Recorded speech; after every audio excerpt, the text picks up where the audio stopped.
අද අපි මේ එපිසෝඩ් එක තුලින් කතා කරන්නේ ශ්‍රී ලංකාවේ විෂය නිර්දේශය තුළට උසස් පෙළ විෂය නිර්දේශය තුළට 2015 දී අපිට හඳුන්වා දුන් තාක්ෂණික විෂය ධාරාව සම්බන්ධව තමයි අපි කතා කරන්න බලාපොරොත්තු වෙන්නේ.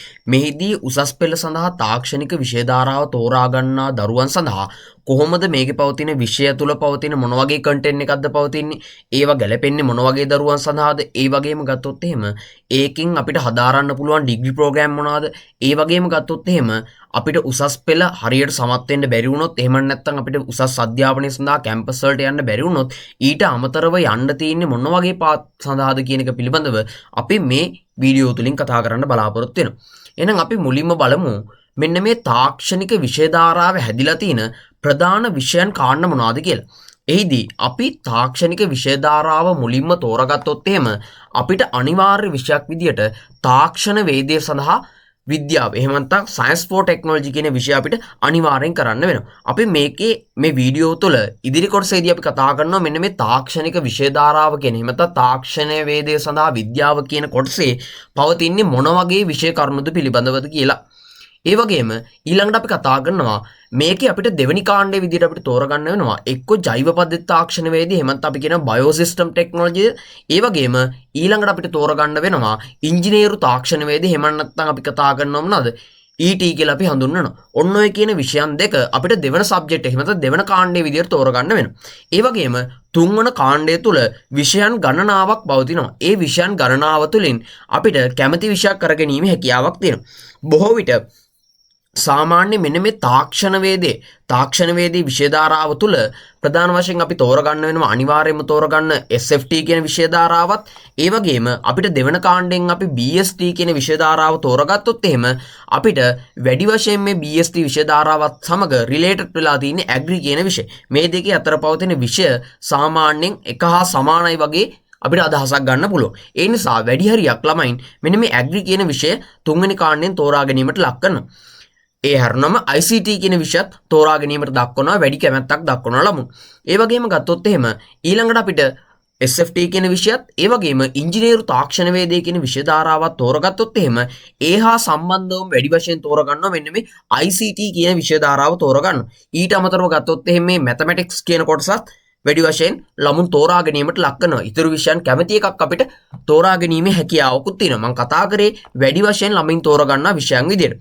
දැන් අපි බලමු මෙන්න මේ අපිට තාක්ෂණ වේදය සඳහා විද්‍යාව, ඒ වගේම ජෛව පද්ධති තාක්ෂණ වේදේ, ඉංජිනේරු තාක්ෂණ වේදේ, මෙන්න මේ විෂයන් තුළ මොන වගේ කරුණුද අඩංගු වෙලා තියෙන්නේ කියලා අපි මේකේ ප්‍රධාන වශයෙන් මේකේ අඩංගු වෙලා තියෙන කරුණු පිළිබඳව කතා කරනවා.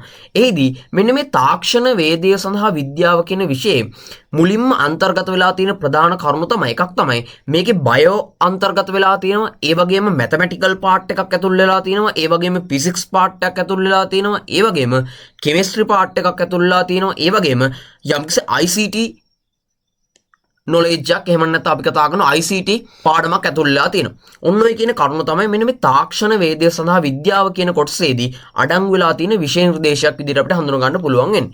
ඒ වගේම මෙන්න මේ අපි දෙවන කාණ්ඩයේ විදිහට ජෛව පද්ධති තාක්ෂණ වේදී කියන විෂය ධාරාව අපි තෝරගත්තොත් එහෙම මේකේ අඩංගු වෙලා තියෙන විෂය කන්ටෙන්ට් එක තමයි ඇග්‍රි, ඒ වගේම ගත්තොත් එහෙම ෆුඩ් ටෙක්නොලොජි, ඒ වගේම ඇනිමල්, අන්න ඒ වගේ දේවල් තමයි මෙන්න මේ ජෛව පද්ධති තාක්ෂණ වේදී විෂය ධාරාව තුළ අඩංගු වෙලා තියෙන ප්‍රධාන කරුණු විදිහට අපි හඳුනගන්නේ.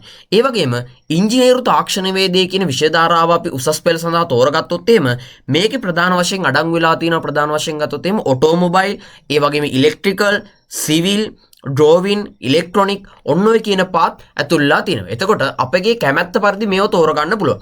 අපිට පළවෙනි වශයෙන් SFT තෝරගත්තොත් එහෙම අපි කැමති ඇග්‍රි පැත්තට, ඒ වගේම ෆුඩ්, ඇනිමල්, අන්න ඒ වගේ පැත්තට නම් අපිට පුළුවන් ජෛව පද්ධති තාක්ෂණ වේදී විෂය ධාරාව අපිට දෙවන සබ්ජෙක්ට් එක විදිහට තෝරගෙන අපිට උසස් පෙළට යොමු වීමේ හැකියාවක් තියෙනවා. එහෙම නැත්නම් අපි කැමති automobile, electrical, civil, drawing, electronic part පිළිබඳව අපි වැඩි කැමැත්තක් දක්වනවා නම් අපිට පුළුවන් මෙන්න මේ ඉංජිනේරු තාක්ෂණ වේදී විෂය ධාරාව කියන එක අපිට තෝරගෙන ඒ තුලින් අපිට උසස් පෙළ ලිවීමේ හැකියාවක් තියෙනවා. අපි ඊළඟට කතා කරමු මෙන්න මේ තාක්ෂණ වේදී විෂය ධාරාව තුළ පවතින පාඩම් මොන වගේද, ඒ වගේම ජෛව පද්ධති තාක්ෂණ වේදයේ තුළ පවතින පාඩම් මොනවාද, ඒ වගේම ඉංජිනේරු තාක්ෂණ වේදයේ තියෙන පාඩම් මොනවද කියලා අපි කතා කරමු. එහිදී අපි මුලින්ම කතා කරන මෙන්න මේ තාක්ෂණ වේදය සඳහා විද්‍යාවේ SFT වල තියෙන පාඩම්. මුලින්ම අපි කතා කරනවා වර්ගඵලය හා පරිමාව පිළිබඳව. ඒ වගේම මිනුම් උපකරණ අපි එහිදී කතා කරනවා වර්නියර් කැලිපරේ, මයික්‍රොස්කෝප් ප්‍රමාණය, ඒ වගේම ගත්තොත් එහෙම ගෝලමානය, අන්න ඒ වගේ දේවල් පිළිබඳව කතා කරනවා. ඊට පස්සේ අපි O level භාවිතා කරපු පයිතගරස් ප්‍රමේය, ඒ ආශ්‍රිත පොඩ ඇඩ්වාන්ස් ගණන් හදනවා අපි. ඊට පස්සේ සෛල සංවිධානයක් සහිත ජීවීන් ඕක තමයි බයොලොජි පාඩමක් විදියට තියෙනවා. ඒ වගේම ගත්තොත් එහෙම බලය, ඒ වගේම කාර්ය හා ශක්තිය කියන පාඩම, ත්‍රිකෝණමිතිය, ඒ වගේම භ්‍රමණ චලිතය, විද්‍යුතය, ඒ වගේම තාපය, ඒ වගේම ගත්තොත් එහෙම තාප රසායනය, චාලක රසායනය, ජෛවාණු, ඒ තුල අපි කතා කරනවා කාබෝහයිඩ්‍රේට් පිළිබඳව අපි වැඩි වශයෙන් කතා කරනවා. ඒ වගේම වර්තමානයේ බහුලව භාවිතා කරන බහුවැවේ නිෂ්පාදනය කිරීම පිළිබඳව අපි කතා කරනවා. ඒ වගේම පදාර්ථයේ යාන්ත්‍රික ගුණ, එහිදී අපි කතා කරනවා කොහොමද ගොඩනැගිලි ඉදිකිරීමේදී මෙන්න මේ වගේ පවතින, ඒ කියන්නේ කම්බි ආදී දේවල් පවතින ටෙන්ෂන් එක ඇයි අපි ගණනය කරන්න ඕනේ, ඒවා නියමිත ආකාරව යොදන්න ඕනේ. අන්න ඒ වගේ දේවල් පිළිබඳව කතා කරනවා. ඊළඟට අපි මේ තරල කියන පාඩම තුළ අපි කතා කරනවා මොනවාද? අපි වර්තමානයේදී නිෂ්පාදනය කරන නැව්, ඒ වගේම ගත්තොත් එහෙම ඒ නැව් සඳහා භාවිතා කරන උපාංග, අන්න ඒ වගේ දේවල් ඒ විදිහට ගන්න බලපාන ප්‍රධාන හේතු මොනවාද කියන එක පිළිබඳව මේ රසායන කර්මාන්ත කියන පාඩමේදී අපි කතා කරනවා. ප්‍රධාන වශයෙන් කඩදාසි නිෂ්පාදනය, තීන්ත නිෂ්පාදනය, සබන් නිෂ්පාදනය, ඒ වගේම ගත්තොත් එහෙම අපිට භාවිතා කරන්න පුළුවන් පෙට්‍රල් නිෂ්පාදනය කිරීම, අන්න ඒ වගේ දේවල් පිළිබඳව අපි මූලික වශයෙන් මේ රසායන කර්මාන්ත කියන පාඩම තුළ කතා කරනවා. ඒ වගේම කතා කරන මේ ස්වාභාවික නිෂ්පාදන, මේ ස්වාභාවික නිෂ්පාදනය කියන පාඩම තුළ කොහොමද ඖෂධ නිෂ්පාදනය කිරීමක් සිදු කරන්නේ, අන්න ඒවා පිළිබඳව ඒවා නිස්සාරණය කරගන්නේ කොහොමද, ඒවා ගන්නෙ කොහොමද, අන්න ඒවා පිළිබඳව අපි මේ ස්වාභාවික නිෂ්පාදන කියන පාඩමේ තුළ කතා කරනවා. ඒ වගේම කාටීසියානු ඛණ්ඩාංක, ඒ වගේම සංඛ්‍යානය, අපි O level වලදී භාවිතා කරපු සංඛ්‍යානය, ඒක තව ටිකක් ඇඩ්වාන්ස් කරලා භාවිතා කරනවා මේ අවස්ථාවේ. ඒ වගේම පරිගණක පද්ධති හා උපාංග, පරිගණක මෙහෙයුම් පද්ධති, ගැටලු නිරාකරණය කිරීමට කොහොමද අපි මේ මෘදුකාංග යූස් කරගන්නේ කොහොමද, ඒ වගේම අන්තර්ජාලය, පරිසරයේ පවතින සමතුලිතභාවය ආරක්ෂා කරගන්නේ කොහොමද, අන්න ඒවා පිළිබඳව මෙන්න මේ පාඩම් 25ක් පිළිබඳව අපි තාක්ෂණ වේදයේ සඳහා විද්‍යාව කියන විෂය ධාරාව තුළ අපි හදාරන්න සිද්ධ වෙනවා. ඒ වගේම ඊළඟට අපි බලමු BST කියන විෂය ධාරාව තුළ. මේ BST එහෙම නැත්නම් ජෛව පද්ධති තාක්ෂණ වේදයේ තුළ පාඩම් 19ක් අන්තර්ගත වෙලා තිනවා. එහිදී මූලික වශයෙන් මේ කාලගුණය කියන පාඩම, ඒ වගේම පස, බිම්මැනුම, ඒ වගේම ගත්තොත් එහෙම ජල ප්‍රභව, ඒ වගේම ජලයේ ගුණාත්මක භාවය, පැලතවන්, ජලජීවී වගාව, සත්ව පාලනය, කොහොමද අපි නියමිතාකාරව ආහාර පරිරක්ෂණය කරගන්නේ, ආහාර කල් තබා ගන්නේ කොහොමද, අන්න ඒවා පිළිබඳව කතා කරන ආහාර නිෂ්පාදනය කියන කොටසේදී. ඒ වගේම පසු අක්ෂම තාක්ෂණය, ඒ වගේම පාලිත තත්ත්වයට තේ භෝගෝගාව, වර්තමානයේදී ශීඝ්‍රයෙන් පැතිර යන පොලි ටනල් වැනි දේවල් ගැන, ඒ වගේම යාන්ත්‍රීකරණය, ඒ කියන්නේ අපි යන්ත්‍ර සූත්‍ර ආශ්‍රිතව කොහොමද ඒවා යූස් කරලා අපේ ගොවිතැන් කටයුතු ඉතා පහසුවෙන් සිදු කරගන්නේ කොහොමද, ඒ වගේම දැව කොහොමද පරිරක්ෂණය කරගන්නේ, ඒ වගේම ගත්තොත් එහෙම ශ්‍රී ලංකාවේ වැඩි වශයෙන් භාවිතා කරන වැවිලි භෝග, ඒවා කොහොමද අපි කල් තබා ගන්නේ, ඒ වගේම ඒ සඳහා අපිට නිෂ්පාදනය කරන්න පුළුවන් මොනවාද, අන්න ඒ වගේ දේවල් පිළිබඳව අපි කතා කරන වැවිලි භෝග කියන කොටසේදී. ඒ වගේම ස්වයංක්‍රීයකරණය, එහිදී අපි කතා කරන ආඩිනෝ යූස් කරලා ස්වයංක්‍රීය පද්ධති නිර්මාණය කිරීමක් පිළිබඳව අපි කතා කරන වෘත්තීය සෞඛ්‍ය, ඒ කියන්නේ වෘත්තීය ජීවිතය තුළදී අපි කොහොමද සෞඛ්‍යමත්ව ජීවත් වෙන්නේ කියන එක පිළිබඳව කතා කරනවා. ඒ වගේම උද්‍යාන අලංකරණය කියන කොටස කතා කරනවා, තිරසාර සංවර්ධනය කියන කොටස ගැන කතා කරනවා, වර්තමානයේදී අපිට වැඩි වශයෙන් අවශ්‍ය වන මේ තිරසාර සංවර්ධනය කියන කොටස කතා කරනවා. ඒ වගේම ව්‍යාපාර සංවර්ධනය කියන කොටස අපි කතා කරනවා. ඔන්න ඔය කියන පාඩම් තමයි අපි මේ ජෛව පද්ධති තාක්ෂණ වේදී විෂය ධාරාව තුළ අපිට උසස් පෙළට හදාරන්න සිද්ධ වෙන්නේ. ඒ වගේම අපි ඉංජිනේරු තාක්ෂණ වේදයේ විෂය ධාරාව තෝරගත්තොත් එහෙම අපිට ඉංජිනේරු තාක්ෂණ වේදයේ හැඳින්වීම, ඒ වගේම මූලික ස්වයංචල තාක්ෂණය, ඒ වගේම මූලික විදුලි තාක්ෂණය සහ ගෘහ විදුලි රැහැන් නිර්මාණය කිරීම, මූලික ගොඩනැගිලි තාක්ෂණය, කොහොමද ගොඩනැගිලි නිර්මාණය කරන්නේ, ඒ වගේම ගත්තොත් එහෙම මූලික නිෂ්පාදන තාක්ෂණය, ඉංජිනේරු ඇඳීම්, ඒ වගේම ඒකක සහ මිනුම්, චලිතය සහ බල සම්ප්‍රේෂණය, තාක්ෂණය සඳහා කොහොමද සෞඛ්‍ය ආරක්ෂාව පවත්වා ගන්න ඕනි, විදුලි යන්ත්‍ර සහ බල පද්ධති, මූලික ඉලෙක්ට්‍රොනික තාක්ෂණික සහ භාවිතයන්, ගෘහස්ත ජල සම්පාදනය සහ කසල අපවහනය, තරල යන්ත්‍රණ, ඒ වගේම ඉංජිනේරු සම්මතයන් සහ තත්ත්ව සහතික පද්ධති, බිම්මැනීම, ඇස්තමේන්තුකරණය හා ප්‍රමාණ බිල්පත්, ඒ වගේම ව්‍යවසායකත්ව සහ කළමනාකරණය.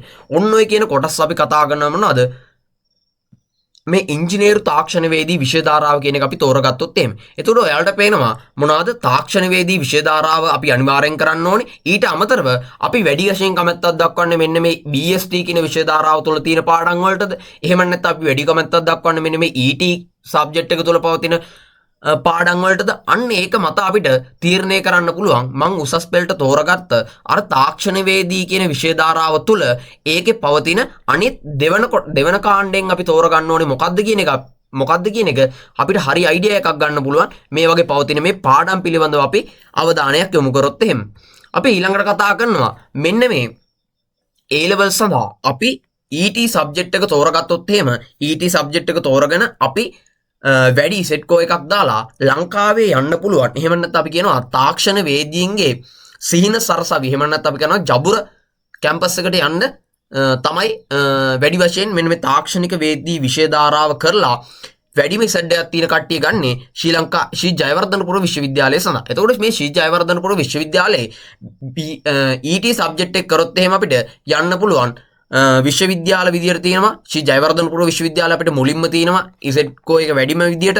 ඒ වගේම කොළඹ විශ්වවිද්‍යාලය, කැලණිය විශ්වවිද්‍යාලය, ඒ වගේම රුහුණු විශ්වවිද්‍යාලය, රජරට විශ්වවිද්‍යාලය, යාපනයේ විශ්වවිද්‍යාලය, ඌවවෙල්ලස්ස විශ්වවිද්‍යාලය, ඒ වගේම වයඹ විශ්වවිද්‍යාලය, සබරගමු විශ්වවිද්‍යාලය කියන ඒ වගේ අපිට පුළුවන් මොනවාද BET හොන්ස් කියන උපාධිය ලබා ගන්න පුළුවන්.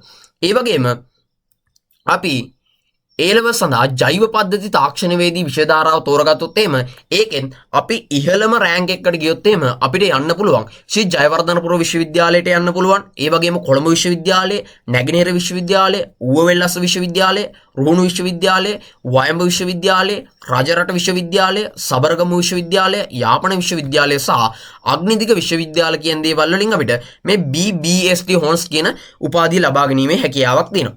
ඒ වගේම අපි අර A level සබ්ජෙක්ට් තෝරගන්නකොට තුන්වෙනි කාණ්ඩය සඳහා අපිට ICT කියන විෂය තෝරගෙන එහෙම නැත්නම් ICT විෂය අපි තෝරගෙන ඒක කරලා තිබ්බොත් එහෙම අපිට කරන්න පුළුවන් BICT කියන විෂය එහෙම නැත්නම් BICT කියන උපාධිය අපිට කරගැනීමේ හැකියාවක් තියෙනවා. ඒකත් මුලින්ම අපිට කරන්න පුළුවන් වෙන්නේ හොඳම එකක් විදිහට අපිට හඳුන්වන්න පුළුවන් ශ්‍රී ජයවර්ධනපුර විශ්වවිද්‍යාලය, ඒ වගේම කොළඹ විශ්වවිද්‍යාලය, කැලණිය විශ්වවිද්‍යාලය, ඌවවෙල්ලස්ස විශ්වවිද්‍යාලය, රුහුණු විශ්වවිද්‍යාලය, රජරට විශ්වවිද්‍යාලය සහ අග්නිදිග විශ්වවිද්‍යාලය, වවුනියා විශ්වවිද්‍යාලය කියන දේවල් වල අපිට මේ BICT හොන්ස් කියන උපාධිය ලබා ගැනීමේ හැකියාවක් තියෙනවා. ඒක කරන්න පුළුවන් වෙන්නේ අර තුන්වෙනි කාණ්ඩය සඳහා ICT විෂය කියන එක කරලා තිබ්බොත් විතරයි අපිට මෙන්න මේ BICT කියන උපාධිය කරගැනීමේ හැකියාවක් තියෙන්නේ.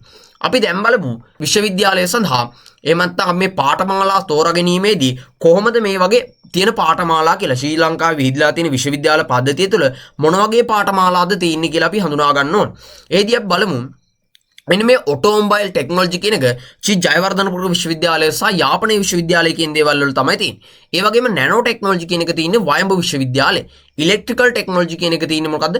වයඹ විශ්වවිද්‍යාලය. ගේම්ස් ඇන්ඩ් ඇනිමේෂන්ස් කියන එක තියෙන්නේ මොකද්ද? කැලණිය විශ්වවිද්‍යාලය. ඒ වගේම සිවිල් ටෙක්නොලොජි කියන එක තියෙන්නේ මොකද්ද? ශ්‍රී ජයවර්ධනපුර විශ්වවිද්‍යාලය සහ වයඹ විශ්වවිද්‍යාලය තියෙනවා. ඔටෝමේෂන්ස් කියන එක තියෙනවා කොළඹ විශ්වවිද්‍යාලය. ඒ වගේම මල්ටිමීඩියා කියන එක තියෙනවා ශ්‍රී ජයවර්ධනපුර විශ්වවිද්‍යාලය. රොබෝටික් කියන එක තියෙනවා කැලණිය විශ්වවිද්‍යාලය. ඒ වගේම ගත්තොත් එහෙම මෙගාට්‍රොනික් කියන එක තියෙන්නේ ශ්‍රී ජයවර්ධනපුර විශ්වවිද්‍යාලය. ඔන්න ඕවා අපි කැමති මොනවාටද? එහෙම නැත්නම් අපි උපාධියක් විදිහට කරන්න කැමති නැනෝ ටෙක්නොලොජි නම් අපේ ඉහළ සෙට්කෝ එකක් තිබ්බත් අපිට වයඹ විශ්වවිද්‍යාලය තමයි යන්න වෙන්නේ නැනෝ ටෙක්නොලොජි කරන්න. අන්න ඕ වගේ විශ්වවිද්‍යාලයට ගිහිල්ලා අපිට අවශ්‍ය කරන උපාධි සම්පූර්ණ කරගැනීමේ හැකියාවක් තියෙනවා.